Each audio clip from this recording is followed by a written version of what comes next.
पूर्ण परमात्मा को पाने तथा उसका वास्तविक लाभ उठाने के लिए पवित्र बाइबल में प्रमाण है कि प्रभु ने मनुष्य को अपना ही स्वरूप बनाया, 6 दिन में रचकर 7वें दिन विश्राम किया। कुरान शरीफ में प्रमाण है कि हज़रत मोहम्मद का खुदा स्वयं कह रहे हैं कि मैंने तुम्हें उस परमात्मा की महिमा बताने के लिए भेजा है जो वह परमात्मा कबीर है जिसने 6 दिन में सृष्टि रची तथा 7वें दिन तख्त पर जा विराजा। उसकी बाखबर से पूछ कर तो देखो। तो इस तरह के सत्संग सुनने के लिए आप जगत गुरु तत्वदर्शी संत रामपाल जी के अमृत वचन हमारे चैनल पावेगा अपना किया रे, भोगेगा अपना किया रे। मन तू पावेगा अपना, भोगेगा अपना। लंका तोड़े बेलंका रे तोड़ी, महारावण से मारे। लंका तोड़े बेलंका रे तोड़ी, महारावण से मारे। 10 मस्तक रावण के काटे, विभीषण को राज दिया रे। मन तू पावेगा अपना किया रे, भोग। मन तू पावेगा अपना किया रे, भोग। प्रहलाद पैज परवान करी है, दर नरसिंह अवतारे। प्रहलाद पैज परवान करी है, दर नरसिंह अवतारे। दीन दयाल दया कर उतरे, एरणा कुशी उदर विदारे। मन तो पावेगा अपना किया रे, भोगेगा। मन तो पावेगा अपना किया रे, भोगेगा। हा हा हो बंदे होते तौलत हैं बलबारे। हा हो बंदे होते तौलत हैं बलबारे। गज और गराब ने भवसागर, 10 सेंस अधिकारे। मन तो पावेगा अपना किया रे, भोगेगा। मन तू पावेगा अपना किया रे, भोगेगा। श्वास घटा बलहीन भया, जद खेच लिया मझधारे। श्वास घटा बलहीन भया, जद खेच लिया मझधारे। अर्ध नाम रसना से तेरा, सुमरत है रंकारे। मन तू पावेगा अपना किया रे, भोग। मन तू पावेगा अपना किया रे, भोगेगा। नारद मुनि तेर काली योगी, जिन मन गर्भ किया रे। नारद मुनि तेर काली रे योगी, जिन मन गर्भ किया रे। पल में पूत बहतर जाए, वो रोवत कैसे उपाड़े। मन तू पावेगा, भोगेगा अपना किया रे। मन तू पावेगा अपना किया रे।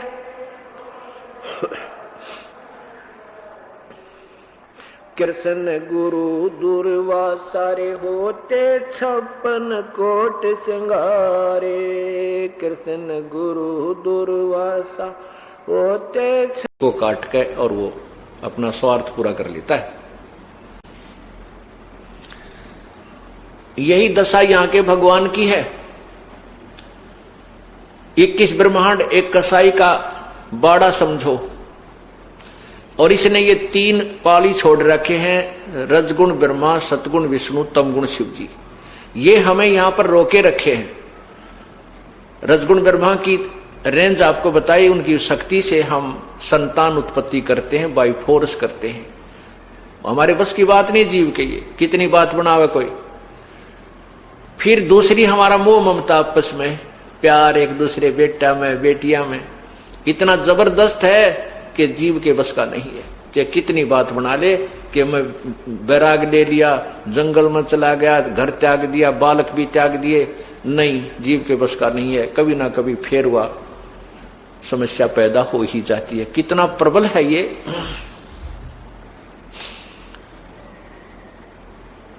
जैसे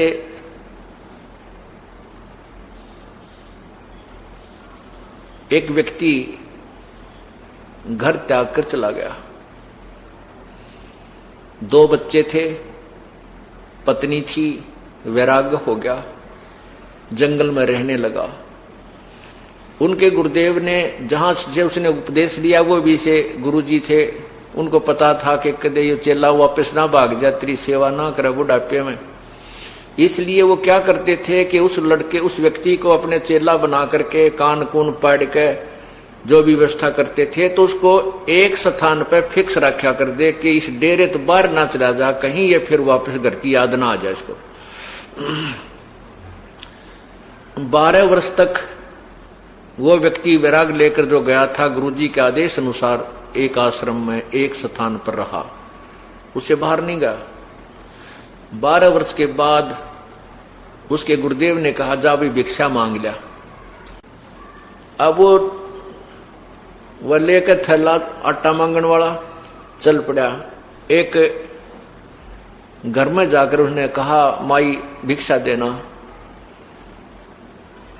तो वो बहन भिक्षा लेकर, आटा लेकर बाहर आई।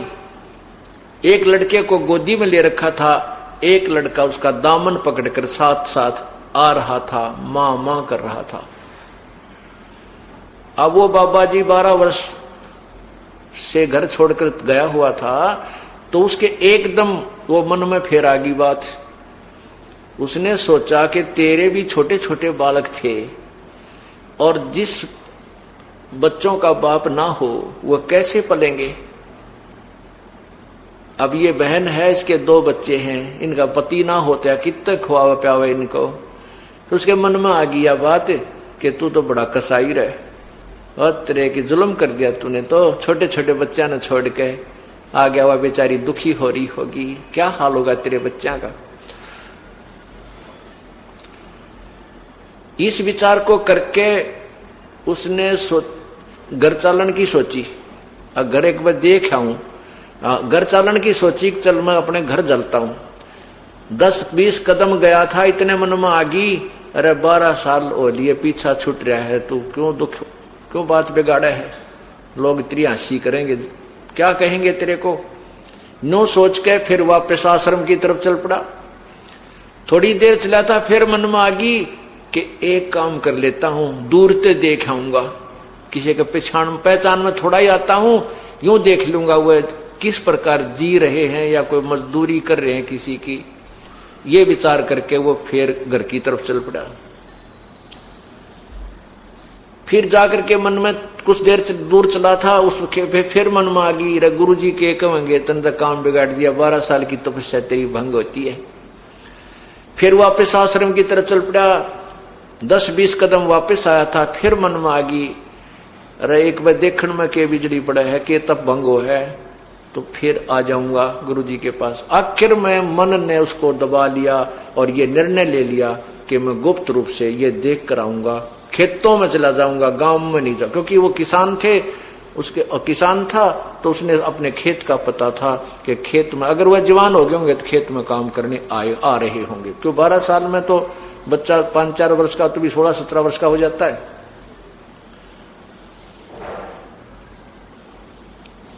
कहने का भाव ये है कि वो बाबा जी दाढ़ी बढ़ा रखी, केस के सर के केस बड़े बड़े, एक बाबा के रूप में वो अपने खेतों की तरफ चल पड़ा। खेतों में उसकी पत्नी और उसका छोटा भाई अपने अपने खेतों में काम करे थे। उसके छोटे भाई ने देखा, उसने उसकी चाल को और खेतों की तरफ आते हुई धुन को विचार करके अपनी भाभी से कहा कि ये जो आदमी आ रहा है ये मेरा भाई है। उसकी बाबा जी की पत्नी कहने लगी कि क्यों अब मजाक कर रहे हो, ईब की आवाज, 12 वर्ष हो गए उसने घर की याद नहीं आई, अब कैसे आएगा। वो कहने लगा मैं पक्का कह रहा हूं कि ये मेरा भाई है, उसकी चाल बता रही है। फिर वह बोली आ भी, उसकी पत्नी कहने लगी कि वो आ भी गया तो यहां रुके नहीं, इसका फायदा के। तो उसका देवर यानी देवर कहने लगा कि रोक तो मैं दूंगा, एक थोड़ी सी मेरी बात का सहयोग दे दे, इसको रख तो मैं लूंगा यहाँ पे। वह बोली जो तू कहेगा मैं उसी तरह तैयार हूं, बता के करना। वो कहने लगा कि ये तुम्हारे खेत में जो शीशम है, शीशम का वृक्ष है, ये आपके खेत में है 2 फुट, और मैं इसने काटूंगा, ऐसे काटने लग जाऊंगा, नो को ये जोर जोर से ऊंची आवाज में कहूंगा कि ये मेरा खेत में है, मैंने पैमाइश करवा रखी है, और ये मेरा हमारा वृक्ष है, मैं इसने काटूंगा, अपनी दरवाजे की जोड़ी बनवाऊंगा, और आप इसका विरोध करना। देखते हैं जब बात बन जाता है। अब वो लेकर कवाड़िया जो हल्के सांस रखा करते हैं उससे उस वृक्ष को काटने लग गया, और वो जोर जोर से जो कहने लगी कि आपको शर्म नहीं आती है, हमारे खेत में देख लो 2 फुट के अंदर ये हमारे खेत में है, और आप अपना कह रहे हो इस वृक्ष को। जब उसने बाबा जी ने देखा कि यो के झगड़ा हो रहा है, भाई मेरा है, पत्नी मेरी है, ये किस बात पर झगड़ रहे हैं, उसने फसल के अंदर छुप कर बैठ गया, देखना चाहा, विचार सुनने चाहिए झगड़ा किस बात पे इनका। वो वृक्ष में फसल में छुप के जवार बाजरे बो रखे थे, बैठ कर सुनने लग गया उनकी कहानी। के कहानी है, खूब सुनी ध्यान से। वो कह रही थी कि देख सरेआम हंगा कर रहा है, हमारे साथ जबरदस्ती कर रहा है, हमारे खेत में वृक्ष है, इसको काट रहा है, तो इसलिए काट रहा है ना कि मेरे सिर पर धड़ी नहीं है। आज तेरा भाई होता तो इसका हाथ नहीं लगा सकता था, तो जबरदस्ती करता है हमारे साथ, तने हमारा सारा लूट लिया, हमारे को उभरने नहीं देता। और वो फिर कहता कि मैं तो काटूंगा, न्योय काटूंगा, कर ले के करेगी। तो फिर बाबा जी बना देखा गया, नो बोला रे एकली नहीं है, आ लिया हूं मैं भी। नो बोला एकली मत समझना, मैं भी आ गया हूं, और तुम्हारे वृक्ष ने कैसे काट लेगा। अब वो कहने लगा उसका भाई कि बाबा जी तुम्हारे बीच में मत आवे, तुम्हारा घर का मामला है, तू जाता रहना, तुने गढ़ दूंगा। नो बोला रहा मैं बाबा जी नहीं भाई, तेरा यो खेत वाला हूं मैं, इस शीशम वाला हूं मैं। ने बोला मेरा भाई तेरा कैसा बोली बूच नहीं था, उसके दाढ़ी थी न मूछ थी, मैं कैसे मानूं तू भाई है ना, यू गांव मानने कर लिया पंचायत। खेत में एक नाई आ रहा था दूसरे किसान के बाल काटने के लिए, उसके पास गया, कहने लगा भाई नाई के मैं वो फलाना आदमी हूं जो बाबा जी बन गया था, और भाई मारा तो नाश कर दिया इस भाई ने, तू मेरी दाढ़ी काट दे और ये बाल काट। तो नाई ने कर दिया 2 मिनट में काम उसका, वह दाढ़ी भी काट दी, मुंड भी मुंड दिया। जब आगे खड़ा हो गया, ने बोला देख अब पहचान दे कौन हो रही, करूंगा पंचायत। फिर तक कौड़ी भर ली, आइए मेरा भाई, आइए मेरा भाई, भाई गलती होगी कोई बात ना, ये तेरा खेत रहा, अरे तेरी शीशम रही, माफ कर दे। मैंने पकड़ा दिया, अगले भाई मारिए जोटा एक में काल का लाग रहा हूं दुखी पा। तो कहने का भाव ये है कि वो परमात्मा कबीर जी कहते हैं कि ये जो सतोगुण है इसकी इतनी जबरदस्त पावर है कि इसके अधीन ये जीव ना तक संतान छोड़ सकता, ना संपत्ति त्याग सकता, इतनी जबरदस्त इसके अंदर ममता भर दी जाती है, ये जीव के बस की बात नहीं है। और परमात्मा कहते हैं मन के मारे बन गए बन तज बस्ती मां, कह कबीर मैं क्या करूं ये मन तय माने ना। अब देखो मन कौन है, ये काल है, ये ज्योति निरंजन है। और इसके ज्योति मन के हाथ में ये सब रिमोट है, ब्रह्मा विष्णु महेश का, इनको चलाने का और सभी जीवों का। तो ये तो आपको समझाया कि भगवान विष्णु की जो शक्ति है, भगवान विष्णु का जो सतोगुण है, ये हमारे आपस में ममता बनाए रखता है, जिसके कारण हम एक दूसरे से दूर नहीं हो सकते। एक और उदाहरण देता हूं। एक बार मैं वहां छुड़ानी जाते थे, एक आश्रम है छुड़ानी में, गरीबदास जी महाराज, जहां पर परमात्मा कबीर जी ने आकर के गरीबदास जी को दर्शन दिए थे, वो उसी गांव में। तो वहां हमारे पूज्य गुरुजी जाते थे, और हम भी उस समय जब गुरुजी वहां जाते थे तो हम भी उनके साथ वहां जाते थे। वहां पर भी ऐसे ही 3 दिन का समागम हुआ करता था, कभी एक दिन का भी होता था। तो वहां कुछ बाबा जी आया करते, लाल कपड़े वाले। एक दिन 4-5 जने बैठे बैठे आपस में बतला रहे, बातें कर रहे थे। ये दास भी वहां उनके पास बैठ गया जाकर। जब तक मुझे नाम देने का आदेश नहीं था, ना कोई सत्संग करने का आदेश था, मैं अपना भक्ति करता था और वहां सेवा के लिए अपने गुरुजी के पास जाता था। बैठा बैठा सुन रहा था, तो वो बाबा जी बुजुर्ग से थे, वो आपस में कहने लग रहे, भाई एक कह रहा है दूसरे को कि तू कैसा संत है, तू कैसा बैरागी है, तू अपने घर जाता है और घर वालों को ये भिक्षा के पैसे देकर आता है। वो कहता तू भी तो जाता है, क्यों बातें बनाता है। वो तीसरा, इस प्रकार सभी ने आखिर में ये कह दिया, भाई यह तो बस की बात नहीं। एक बात तो है, यदि घर वाले हमने पीट देने फिर तो मुंह हट सके, ना मुंह हटता ही नहीं। यदि बालक हमारी पिटाई कर दे तो मुंह हट सकता है उनसे, ना तो कति नहीं हटता। भाई महीने 20 दिन में जाने को दिल कर ही जाता है, और 100-200 रुपये होते न, सोचा घर वालों को दिया। उनमें से एक कहने लगा, भाई मेरे साथ वो काम भी हो लिया और ममता फिर भी नो की नो। वो काम करता है कि मेरी पिटाई भी कर ली घर बच्चा ने, और फिर भी दिल नहीं हटता उनसे। आखिर में आज भी याद आते हैं, कदे नुकसान कर दें हैं, कहीं और हानि हो जा। 500-400 रुपये इकट्ठे करता हूं, फिर भी उनको देकर ही आता हूं। तो यहां परमात्मा हमें याद दिलाना चाहते हैं कि ये जीव के बस का नहीं है।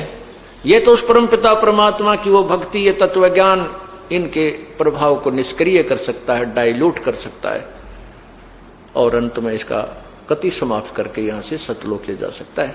वो उपचार, वो साधना, ये तत्व ज्ञान के माध्यम से ही आपको बताई जाएगी, और परम संत ही वो भक्ति देता है।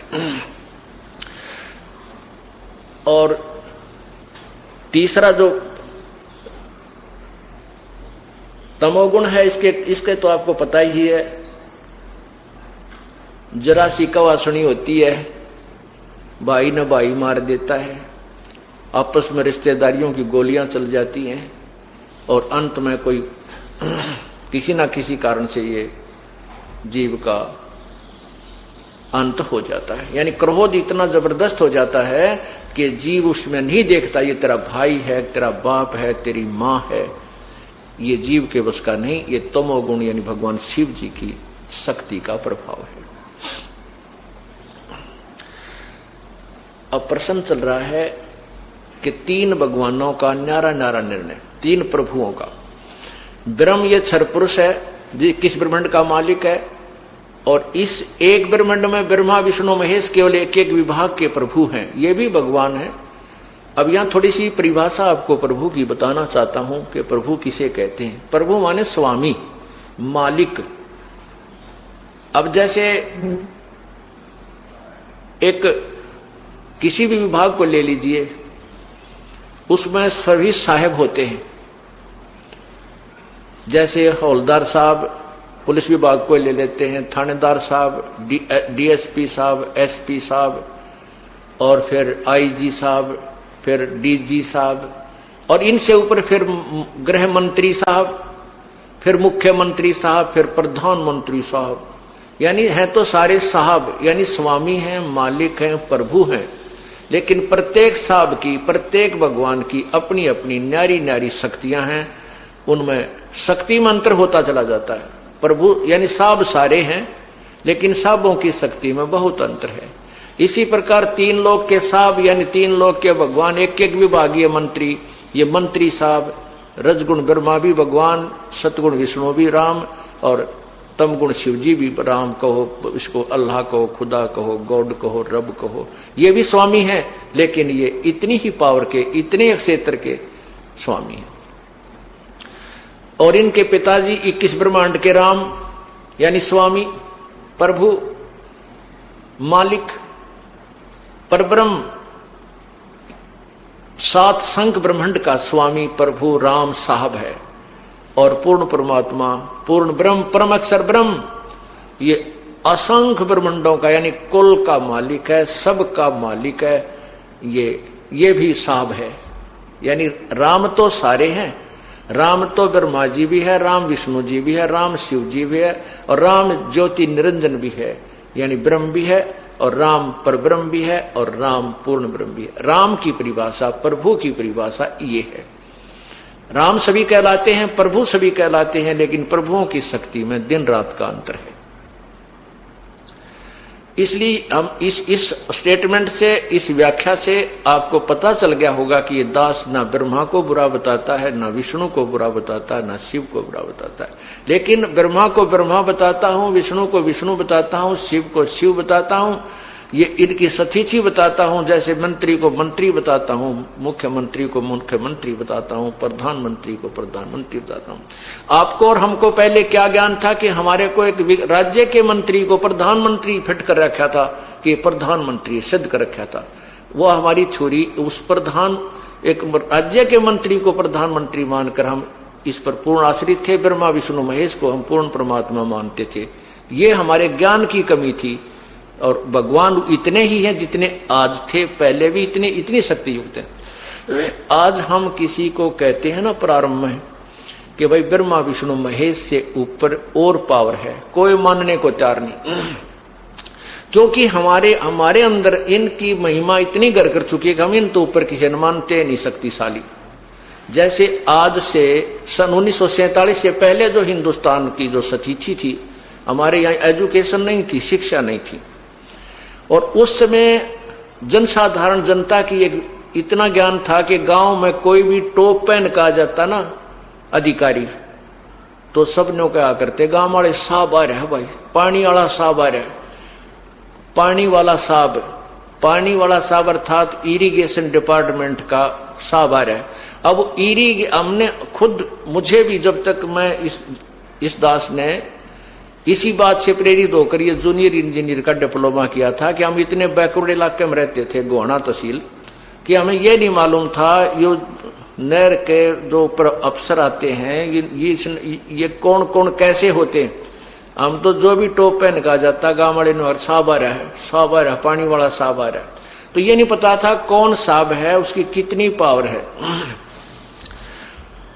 और दास का जो किसान परिवार में जन्म था, कभी कभी गाय भैंस चराने के लिए पाली भी जाते थे। गांव में हमारे में फ्लड बहुत आती थी, इसलिए वर्षा के दिनों में केवल नहर ही ऐसा स्थान होता था जहां पर पशु चराए जाते थे। नहरों पर पशु चराना तो नहर विभाग वालों को मान्य नहीं, वो नहीं चराने देते थे, उनके चालान काट देते थे, पकड़ कर थाने में मतलब ले जाते थे, चालान काट डरा देते थे। तो हम भाग जाते थे, आ जाता ना कोई टॉप पहन के, तो हम पाली थे, बालक थे, छोटे छोटे, स्कूल में जाते थे, बीच में छुट्टियों में पाली अन्य भी होते थे जो नौकर रखे होते थे हमारे घर वालों ने, उसके साथ साथ फिर हमारे को भी भेज देते थे, क्योंकि उसमें एक सीमित स्थान पर पशु चराने होते थे नहर के आसपास। तो सब भाग जाते थे, नहर का साहब आ गया, साहब आ गया, भाग जाते थे। उसके जाने के बाद फिर पशुओं को ले आते। कहने का भाव ये है कि हम इतने इलिटरेट थे, हमारे घर वाले भी, हमारे गांव वाले भी, यानी सभी क्षेत्र के, केवल एक गांव के नहीं, कि हमें ये नहीं मालूम था ये साहब कितनी पावर का है। अब हमें सब, उस समय हमारी ऐसी स्थिति थी, और उस समय हम डीसी को एक सुप्रीम पावर माना करते, डीसी को एक सुप्रीम पावर मानते थे। गांव वाले ने कहा कि में भी बात होती कि डीसी लाग रहा है तू, तू के डीसी लाग रहा है, तेरा बाबू के डीसी लाग रहा है, यानी डीसी तो ऊपर पावर, फिर किसी की मान्य नहीं करते, कोई शक्ति और भी है। इसी हमारे मन में धारणा हो रही थी। एक उदाहरण है, एक समय एक चुटकुला आ रहा था एक अखबार में, उसमें एक समय कोई मंत्री, मुख्यमंत्रियों के ऊपर कोई घोटाले का केस हो गया और उनको कोई सजा की तैयारी होगी। पेपर में पहले दिन आया था कि इनको सजा पक्की होगी। तो चुटकुले में किसी ने प्रश्न कर रखा था कि भाई ये प्रधानमंत्री, राष्ट्रपति अगर ये ऐसी गलती कर दें क्या इनकी भी सजा हो जाएगी? तो उत्तर था ये कि डीसी लाग रहे हैं, इनकी भी सजा हो जाएगी। इनकी सजा क्यों ना होगी, ये कि डीसी लाग रहे हैं। अर्थात उसके मन में ये समझाना था कि हम डीसी को प्रधानमंत्री और मुख्यमंत्री, राष्ट्रपति से भी ऊंचा मान रहे थे। अगर ये कि डीसी लाग रहे, अगर डीसी तो के ऊपर तो कोई पावर को नहीं, इसके ऊपर कोई कानून ही नहीं काम करता। हमारे मन में उस इलिटरेशन के कारण, अज्ञानता के कारण ये घर कर चुका था कि डीसी सुप्रीम पावर है और वह हमारे अंदर जमा हो रही थी। अब वही स्थिति इस तत्व ज्ञान, आध्यात्मिक ज्ञान के विषय में आज पूरे समाज की स्थिति है, पूरे विश्व की स्थिति है। हम आध्यात्मिक ज्ञान में इतने इलिटरेट हैं, हमने न्योय ना बेरा भगवान किसे कहते हैं, राम राम, अल्लाह अल्लाह, खुदा खुदा, गॉड गॉड हम कह रहे हैं। हमें यह नहीं मालूम कौन गॉड है, कौन किस गॉड की कितनी पावर है, जबकि हमारे सदग्रंथ सभी गवाही दे रहे हैं। अब इस तत्व ज्ञान से हम शिक्षित हो जाएंगे, आध्यात्मिक ज्ञान से हम परिचित हो जाएंगे। फिर आज हमारे को एसपी की पावर का पता है, आज हमारे को जेई की पावर का पता है, एसडीओ की पावर का पता है, एक्शन की पावर का पता है, ये कितना साब है, और एससी की पावर का पता है, चीफ इंजीनियर की पावर का पता है, मंत्री की पावर का पता है, प्रधान मुख्यमंत्री की पावर का पता है, और प्रधानमंत्री राष्ट्रपति की पावर का हम पता है, क्योंकि हम शिक्षित हो गए, हमें ज्ञान हो गया। लेकिन ये नहीं है कि ये जेई रिजेक्टेड है या एसडीओ कुछ भी कोई ना, नहीं, अपने अपने स्थान पर सबकी पावर है और सबसे हमें कार्य जब लेना होगा, हम प्रजा हैं तो विनम्र भाव से, अधीन्य से और शिष्टाचार से हमने इनसे अपना सारा काम लेना होता है। इसी प्रकार ब्रह्मा विष्णु महेश एक अंग हैं, अधिकारी हैं, हम इनसे बाहर नहीं हो सकते, लेकिन हम इनको सुप्रीम पावर मानकर स्थित थे। ये हमारे ज्ञान की कमी थी, हम उस ज्ञान को उठा रहे हैं, आपको निर्णायक ज्ञान दे रहे हैं। ये भगवान इतने हैं, इतना लाभ ये जरूर देंगे और वो लाभ इन्हीं से मिलेगा और दे भी नहीं सकते। इस प्रकार हमने पूर्ण परमात्मा की शरण में जाने का क्यों संकेत दिया जाता है कि पूर्ण परमात्मा और इन भगवानों में, ब्रह्मा विष्णु महेश, ब्रह्म पर ब्रह्म इतना अंतर है कि ये केवल किए कर्म का फल दे सकते हैं। ब्रह्मा विष्णु महेश आपको वही देंगे जो आपके प्रारब्ध में निर्धारित है, और इसमें कोई बाधा करता है, आपको प्रारब्ध देने में कोई बाधा करता है, कोई प्रेत पितर छोटा मोटा, तो उससे ये आपको उस कर्म को जो आपका संस्कार वश है वो देंगे, दिला देंगे। जैसे कंस, केसी, चाणूर आदि जो प्रारब्ध में बाधा कर रहे थे, भगवान कृष्ण को तंग करना चाहते थे, तो उनको उन्होंने समाप्त कर दिया। लेकिन समय आने पर भगवान श्री कृष्ण भी स्वयं अपनी जान नहीं बचा सके, एक शिकारी ने उनके पैर में तीर मार दिया और वो भी मृत्यु को प्राप्त हुई। वो प्रारब्ध में जो किए कर्म के अनुसार उन्हें भोगना पड़ा। तो ये भगवान अपने किए हुए प्रारब्ध जो कर्म है उसको घटा बढ़ा नहीं सकते, उतना ही दे सकते जितना आपके भाग्य में है। जैसे फॉर एग्जाम्पल एक, क्योंकि प्रारंभ में जब ये ज्ञान कोई सुनता है तो एकदम स्ट्राइक करता है उसका दिमाग, तो वो कहता है कि क्या ब्रह्मा विष्णु में इसमें शक्ति को ना, ये भी तो भगवान विष्णु भी तो पावरफुल हैं, शक्तिशाली हैं। उन्होंने मोरध्वज के बेटे ताम्रध्वज को आरे से चिरवा कर जीवित कर दिया, उन्होंने उसका जीवन दान दे दिया। आप कैसे कहते हो कि भगवान श्री कृष्ण यानी विष्णु हमारे संस्कार को टाल नहीं सकते, मुर्दे को जीवित कर दिया। देखो जितनी जिसमें पावर है उतनी है, ये कभी आपने नकारा नहीं किया। जैसे भगवान श्री कृष्ण अर्थात विष्णु जी ने राजा मोर ध्वज के पुत्र तामर ध्वज को आरे से चिरवा कर जीवित कर दिया, लेकिन अपने सगे भाणजे सुभद्रा पुत्र अभिमन्यु को भगवान श्री कृष्ण जीवित नहीं कर सके, जबकि पांडवों का कुल नाश हो रहा था और कोई संतान भी नहीं थी। ऐसा क्यों?